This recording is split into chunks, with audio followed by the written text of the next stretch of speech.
Woke up in the morning, check the charts like it's a habit. Bitcoin hitting numbers got me feeling like a magnet. Ethereum's on fire, gas fees through the roof. DeFi got me yielded, I'm stacking up the proof. Crypto bulls, we rising up, never gonna fall. Crypto bulls, stacking up, answering the call. Hello everyone, welcome to crypto bulls. मैं हूं ऋषि Srivastava and हम देखते हैं कुछ crypto से related आज latest news and updates क्या है। शुरुआत करते हैं, लेकिन हम स्टॉक मार्केट से। तो हम आप स्क्रीन पे देख सकते हैं यहाँ पे। तो जो भी मेजर इंडाइसेस है, ग्लोबल इंडाइसेस, यूएस के इंडाइसेस की बात करते हैं। यूएस के इंडाइसेस आज काफ़ी इन रेड में है। हम देख सकते हैं जो डाउ जोन्स है वो ऑलमोस्ट 600 पॉइंट्स डाउन है। जो नैस्डैक है वो 270 पॉइंट्स डाउन है। वहीं पे जो S&P 500 है वो ऑलमोस्ट 78 पॉइंट्स डाउन है। तो मोर देन 1% जो है पूरा यूएस का इंडाइसेस डाउन है। ग्लोबली अगर मैं ईयू की मार्केट की बात करता हूँ तो वो भी almost in red he close हुए हैं। एशियन मार्केट्स भी इन रेड ही क्लोज हुए हैं मेजरली। लेकिन जो इंडिया का मार्केट है वो सिर्फ एक इंडिया एंड जो कोरियन मार्केट है वो कुछ मार्केट्स है जो कि इन ग्रीन क्लोज हुए हैं।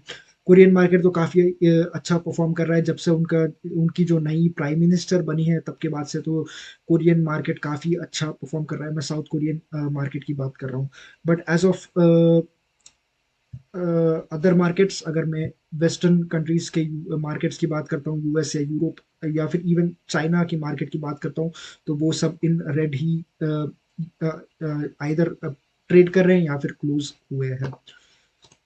क्रिप्टो मार्केट पे आ जाते हैं तो क्रिप्टो मार्केट का जो फियर एंड ग्रीड इंडेक्स है वो एक्सट्रीम फियर शो कर रहा है, क्योंकि उसमें कोई शक नहीं है जिस तरह से मार्केट में सेल ऑफ हमको दिख रहा है, जिस तरह से मार्केट ब्रेकडाउन हो रहा है। मैं मार्केट प्राइसेस पे आता हूँ, लेकिन जिस तरह से मार्केट में ब्रेकडाउन आ रहा है हमको किसी को भी देख के डर लगेगा।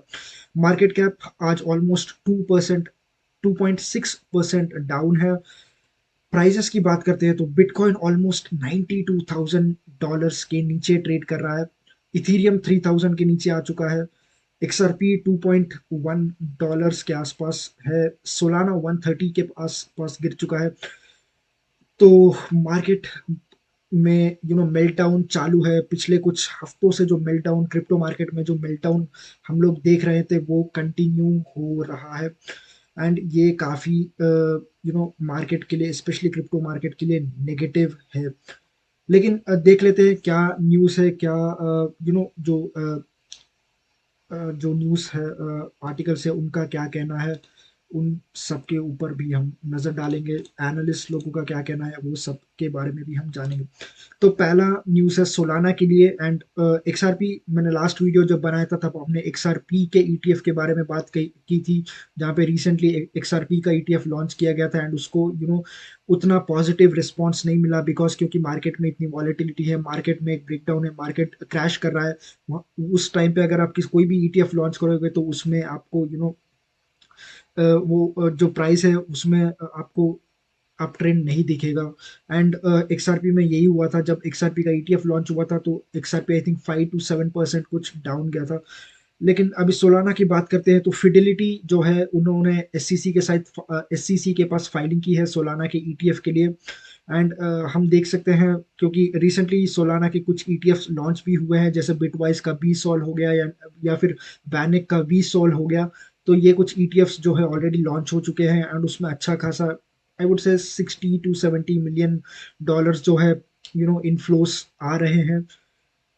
अभी फिडेलिटी ने भी जो है SEC के पास सोलाना ETF के लिए फाइलिंग की है, ताकि वो जो न्यूयॉर्क स्टॉक एक्सचेंज है उस पे अपना ETF जो है लॉन्च कर सके। लेकिन देखते हैं कब तक इस पे रिस्पॉन्स आता है। अगला आर्टिकल है क्रिप्टो से रिलेटेड नहीं है, लेकिन काफ़ी इंपॉर्टेंट हो सकता है AI स्पेस में, स्पेशली जब हम आज का जो डिकेड का जो टेक्नोलॉजी है AI उसके ऊपर उससे काफ़ी रिलेटेड है। तो वॉरेन बफे का जो बेर्कशायर हैथवे है, उन्होंने 17.85 मिलियन शेयर्स जो है गूगल के पेरेंट कंपनी जो कि अल्फाबेट है उसके जो 17.85 मिलियन शेयर्स है वो बेर्कशायर हैथवे ने परचेज किए हैं। तो बेर्कशायर ने रिसेंटली जो है एप्पल से ऑलमोस्ट 15% जो अपना जो स्टेक था वो कम किया है। बैंक ऑफ बोफा, जो कि हम शॉर्ट में कहते हैं बोफा, से थोड़ा बहुत कम किया है। डाविटा, न्यूकॉर, वेरीसाइन, ये कुछ उनका जो पोर्टफोलियो था इन कंपनीज में उसमें उन्होंने कटौती की। एंड जो है अभी उन्होंने अल्फाबेट में ऑलमोस्ट इतना सारा पैसा जो है उन्होंने डाला है। एंड उसके वजह से जो एप्पल का शेयर, सॉरी एप्पल बोल रहा हूँ, अल्फाबेट का जो शेयर है वो ऑलमोस्ट 6% आज भागा था। तो ये ऑलमोस्ट 4.9 बिलियन जो है वो अल्फाबेट पे वॉरेन बफे का जो कंपनी है उन्होंने डाला है। या तो मेल्टडाउन चालू है, क्रिप्टो का जो मेल्टडाउन चालू है पिछले 1 महीना से ज़्यादा हो चुका है, जहाँ पे पैसा मार्केट से बाहर जा रहा है। लिक्विडेशंस इतना ह्यूज अमाउंट्स में लिक्विडेशंस हो रहा है। काफ़ी लोगों का जो पोर्टफोलियो है वो एकदम प्लंज कर चुका है, काफ़ी नीचे गिर चुका है। तो एक कोबेसी लेटर, जो एक बेसिकली एक research financial research research platform है, उनका एक वो लोग जो है टाइम टू टाइम जो है रिपोर्ट्स जो है पब्लिश करते रहते हैं। उनका जो है रिपोर्ट उन्होंने रिसेंटली जो है रिलीज किया था, उसके ऊपर उन्होंने उनका कहना ये है कि उस रिपोर्ट का कहना ये है कि ऑलमोस्ट रिकॉर्ड लेवल्स के जो है अक्टूबर 10, पिछले महीने अक्टूबर 10 पे ऑलमोस्ट 19 बिलियन, जब मार्केट में काफी बड़ा क्रैश आया था एक ही दिन के अंदर, तो उस दिन ऑलमोस्ट 19 बिलियन ये नोटेड, मतलब ये नंबर जो है रिपोर्ट किया गया था, लेकिन एक्सपेक्टेड ये था कि उससे भी ज्यादा है। तो ऑलमोस्ट 19 बिलियन डॉलर्स प्लस जो है लिक्विडेशन अक्टूबर 10 को हुए थे। एंड उसके बाद से जो है सेल ऑफ मार्केट में कंटिन्यू है। इसके रीजंस ये है कि मेजरली जो है इंस्टीट्यूशंस जो है वो अपना जो क्रिप्टो का पोर्टफोलियो वो सेल कर रहे हैं, ईटीएफ में से आउटफ्लोस हो रहे हैं कंटिन्यूअसली। ये कुछ रीजंस है। एंड सबसे बड़ा मेजर रीजन कि ये जो ब्रेकडाउन हमको दिख रहा है वो क्यों इतना, मतलब मार्केट इतना क्यों गिर रहा है, उसका एक ही एक रीजन है, वो है लेवरेज।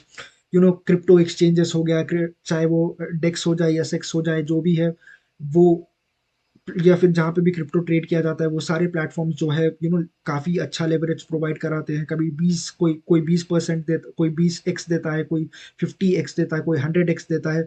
तो जितने भी ये लेवरेज पोजीशंस होते हैं, जब मार्केट में छोटा भी डिप आता है, तो ये लेवरेज पोजीशंस जो है वो एक डोमिनो इफेक्ट का काम करते हैं। एंड मार्केट में एक उस छोटे से सेल ऑफ का एक बड़ा एक ब्रेकडाउन बन जाता है, ऐसा मार्केट में देखने को मिलता है। लेकिन जो ये कोबेसी लेटर है, उनका ये भी कहना है कि शायद हम वो बेसिकली कॉशियसली ऑप्टिमिस्टिक है।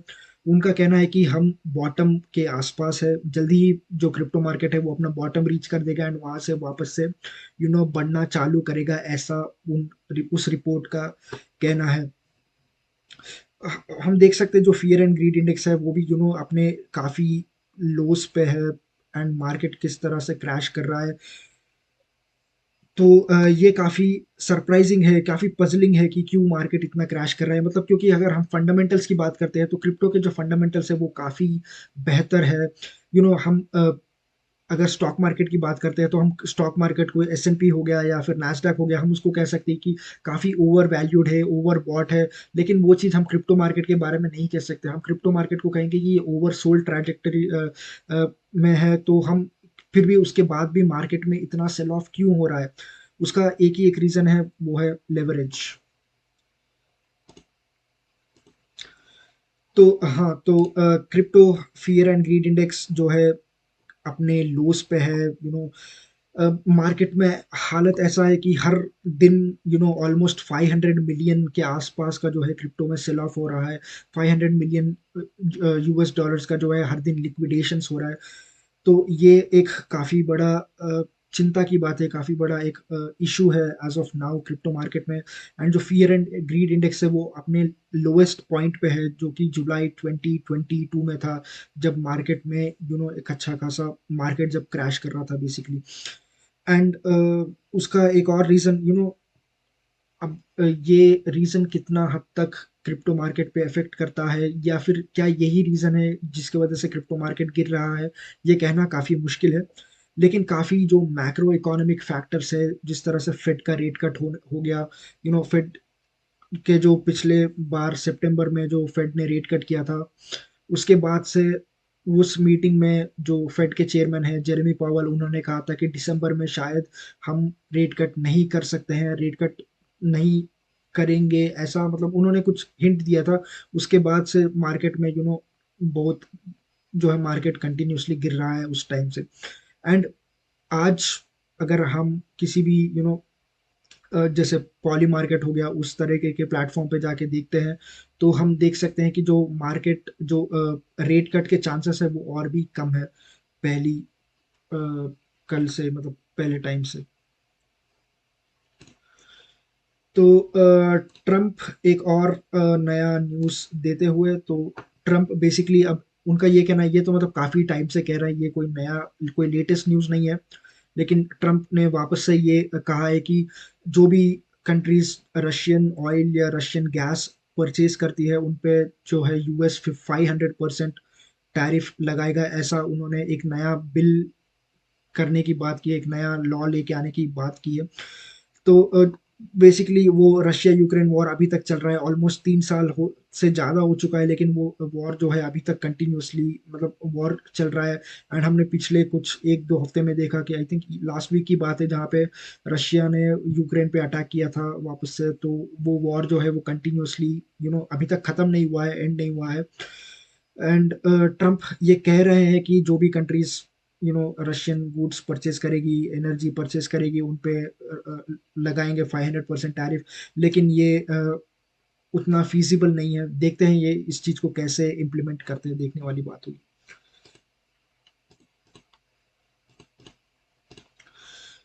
तो यस, मैक्रो इकोनॉमिक फैक्टर्स अब आते हैं। तो मैक्रो इकोनॉमिक फैक्टर्स ये हफ्ते में काफ़ी सारे लेटेस्ट डेवलपमेंट्स होने वाले हैं। तो हमने देखा ये, आई थिंक मंडे, आज मंडे है तो संडे या सैटरडे को, आई थिंक वो जो यूएस का जो गवर्नमेंट था वो शट डाउन था, एंड वो फाइनली रीओपन हो चुका है वापस, जो सारे गवर्नमेंट एक्टिविटी से वो रिज्यूम हो चुके हैं।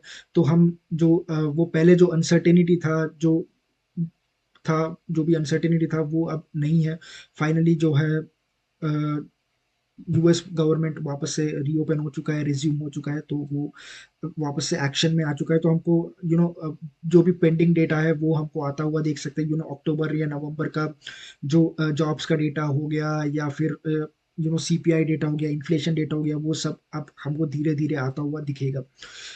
मोर ओवर वेंसडे को एफओएमसी का कुछ मीटिंग है, एंड वो काफ़ी इंपॉर्टेंट हो सकता है। वहाँ पे हमको वहाँ पे हमको एक हिंट मिल सकता है कि जो फेड के जो गवर्नर्स है वो फ्यूचर रेट कट के बारे में कैसे सोच रहे हैं, क्या वो रेट कट करने वाले हैं, उनके डिसीजन के बारे में हमको काफ़ी कुछ एक हिंट मिल सकता है, वो काफ़ी इंपॉर्टेंट होगा।